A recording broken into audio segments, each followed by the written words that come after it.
कई ऐसे सवाल होते हैं जिनका आंसर हमें नहीं पता होता, लेकिन वो बहुत इम्पोर्टेंट होता है। दोस्तों, सिंदूर जिसको हर औरत यूज करती है, तो क्या आप बता सकते हो कि इसका इंग्लिश वर्ड क्या होता है? सिंदूर का ऑफिशियल इंग्लिश वर्ड बहुत कम ही लोगों को पता होता है, तो गूगल पे सर्च करने की कोई जरूरत नहीं है। वीडियो को लास्ट तक देखो, जिससे इस फैक्ट के साथ साथ आपको और भी कई सारे अमेजिंग फैक्ट मिलने वाला है। नेक्स्ट फैक्ट, क्या आपको पता है कि हमारे पूरे भारत में ऐसा कौन सा पहला व्यक्ति था जो कि गाड़ी को ओन किया था? मतलब एक कार, एक 4 चक्का वाहन को खरीदने वाला पहला इंसान पूरे भारत का कौन है, बताओ?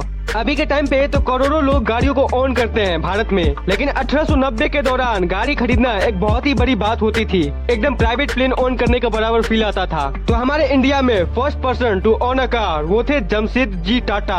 जमशेदजी टाटा वो पहले इंडियन थे जो कि ऑफिशियली एक कार को ओन किए थे 1890 के समय। नेक्स्ट फैक्ट, बोस्टन में एक हाईवे को अंडरग्राउंड करने का प्रोजेक्ट मिला। वो कुछ ऐसा दिखता था और जब इस काम को पूरा किया गया तब वो कुछ ऐसा दिखता है। पूरे हाईवे को ही अंडरग्राउंड कर दिया गया। इसका ऑफिशियल नेम है the central tunnel project. Next fact, formula 1 के प्लेयर जिनका नाम है माइकल शुमैचर, उनका एक हेलमेट था। आपको पता ही होगा कि फार्मूला 1 में जो हेलमेट दिए जाते हैं वो वर्ल्ड के सबसे टॉप क्लास के होते हैं, क्योंकि वहाँ से ज्यादा सेफ्टी और किसको चाहिए। अगर क्रैश भी हुआ तो हेड इंजरी ना हो जाए। तो इनका एक हेलमेट था RF 1.5 नाम का, और ये कार्बन फाइबर के मल्टी लेयर से बना हुआ था। मतलब एकदम जो टेक्नोलॉजी का जो हद होता है ना, उसको यूज करके इसको बनाया गया था। और इस हेलमेट के ऊपर टैंक को चढ़ा दिया गया, लेकिन फिर भी इस हेलमेट को कुछ नहीं हुआ। इसकी कीमत जो है वो करीब $20,000 है, यानी करीब 17 लाख रुपए। तब भी इमेजिन करो कि एक टैंक को चढ़ाकर इसके ऊपर एक्सपेरिमेंट किया गया, तब भी कुछ नहीं हुआ इसको। दैट्स गजब। नेक्स्ट फैक्ट, क्या आपको पता है कि इस दुनिया का सबसे ओल्डेस्ट होटल जो है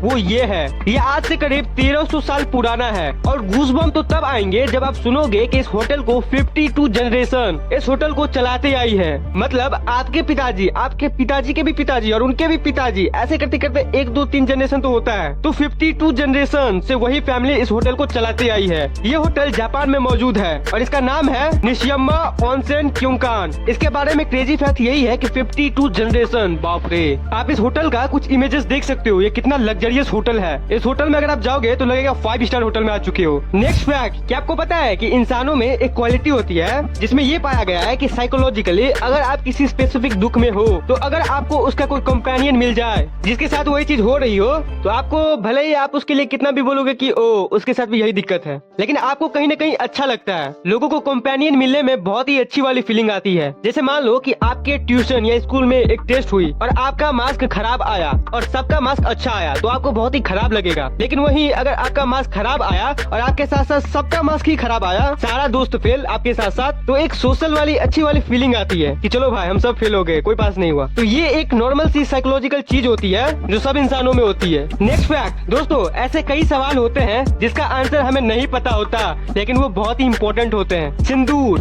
जिसको हर वुमेन यूज करती है, सब कोई सिंदूर सिंदूर SINDWR कहते हैं, लेकिन इस चीज का ऑफिशियली इंग्लिश वर्ड बहुत कम ही लोगों को पता है। आप में से 2-3% लोगों को ही पता होगा। तो सिंदूर को इंग्लिश में क्या कहते हैं? इसको कहते हैं वर्मिलियन, VERMILION, वर्मिलियन। ये है सिंदूर का एक्चुअल इंग्लिश वर्ड, वर्मिलियन। तो जिस तरह आपको सिंदूर का इंग्लिश वर्ड नहीं पता था, उसी तरह आपको हेलमेट को हिंदी में क्या कहते हैं ये भी नहीं पता होगा। तो बताओ हेलमेट को हिंदी में क्या कहते हैं? तो इसका आंसर है शिरस्त्राण। जी हाँ, हेलमेट को हिंदी में शिरस्त्राण कहते हैं। नेक्स्ट फैक्ट, पिरामिड का आपने ये पिक्चर तो जरूर देखा होगा, सबसे कॉमन वाला। लेकिन क्या आपको पता है कि पिरामिड के पास एक बहुत बड़ा गोल्फ कोर्स मौजूद है? आपने पिरामिड का ये व्यू हजारों बार देखा होगा, लेकिन इस व्यू को बहुत कम लोग देखा होगा। इसको एक बार फुल स्क्रीन पर देखो। इसका नाम है मेरियोट मेना हाउस गोल्फ कोर्स और ये पिरामिड के जस्ट बगल में ही लोकेटेड है। नेक्स्ट फैक्ट, क्या आपको पता है कि भारत को 1947 में आजादी मिलने के पहले, कुछ साल पहले 1942 में यूपी का बलिया, ये जो जगह है,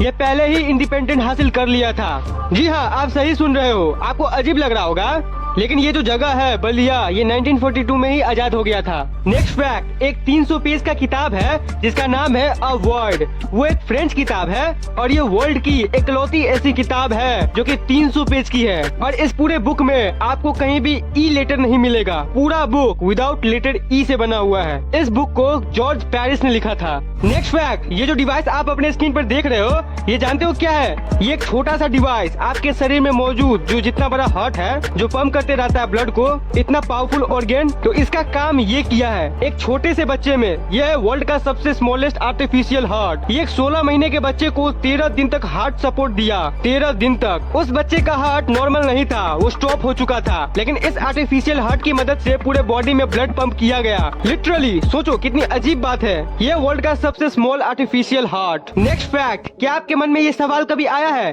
कि ये जो परछाई होता है इंसानों का या फिर किसी भी चीज की परछाई, शैडो, तो क्या परछाई का वजन होता है? मेरा कहने का ये मतलब है कि ये जो शैडो बनती है तो क्या इसका वेट होता होगा? तो बेसिकली बेसिक साइंस में भी अगर आप जाओगे ना तो आपको ये पता चलेगा कि ये क्वेश्चन सेंस नहीं बनाता है, क्योंकि परछाई यानी शैडो एक्चुअली में होता ही नहीं है। मैं क्या बोल रहा हूँ समझो, किसी भी चीज की परछाई शैडो होती ही नहीं है। लाइट के उस एरिया में ना होने को परछाई कहते हैं। वो एक ऐसी चीज है जो ना होते हुए भी है, लिटरली और साइंटिफिकली भी। परछाई कोई चीज थोड़ी है, नॉर्मल जगह पर लाइट पड़ रहा है और अगर वहाँ पे आप हाथ रख दो तो वो लाइट आपके हाथों पे पड़ेगा, ना कि पीछे वाले दीवार पे। यानी कि पीछे वाले दीवार का जो एरिया जिसे आपका हैंड कवर कर लिया है तो वहाँ पे लाइट नहीं जाएगा, तो वो एज ए परछाई हमें दिखता है। तो परछाई एक्चुअली में एग्जिस्ट ही नहीं करता, इसलिए इसका वेट यानी वजन नहीं होता है। नेक्स्ट फैक्ट, अगर हम धरती के लॉन्गेस्ट लिविंग ऑर्गेनिज्म की बात करें तो सैटेलाइट जायंट टॉर्टोइज एक टॉर्टोइज है जो कि 190 साल तक जीता है। इंसान का अभी का एवरेज एज 60 से 100 के बीच में है। इसके बीच में इंसान बहुत ज्यादा वीक होने लगता है, लेकिन ये जो टॉर्टोइज है ये 190 साल तक जीता है।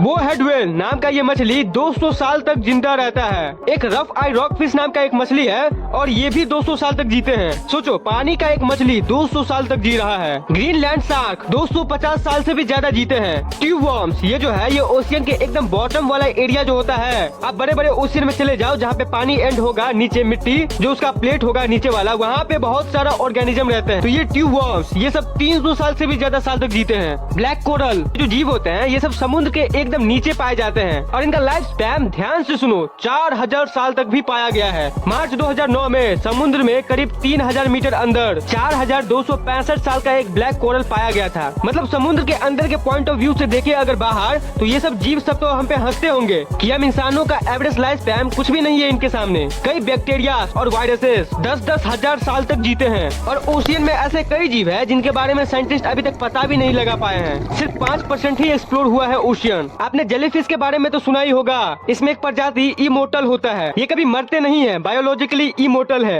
ये सुनने में इम्पॉसिबल सा लगता है, लेकिन सही में जेलीफिश बायोलॉजिकली इमोर्टल होते हैं। तो ये थे आज के फैक्ट्स। वीडियो को लाइक जरूर करना और कमेंट करके हमें बताओ कि ये वीडियो आपको कैसा लगा, और चैनल को सब्सक्राइब करके हमें सपोर्ट करो ताकि हम 1K सब्सक्राइबर जल्दी से कंप्लीट कर ले। Thank you so much for being with me.